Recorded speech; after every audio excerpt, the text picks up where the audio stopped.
உன் கருங்கூந்தல் குழலாகத்தான் எண்ணம் தோன்றும். உன் காதோரம் உரையாடித்தான் ஜன்மம் தீரும்.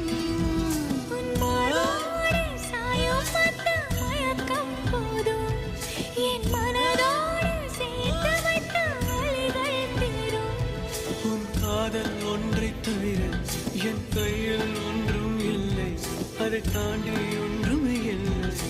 பெண்ணே பெண்ணே, நீ இல்லை என்றால் என்ன?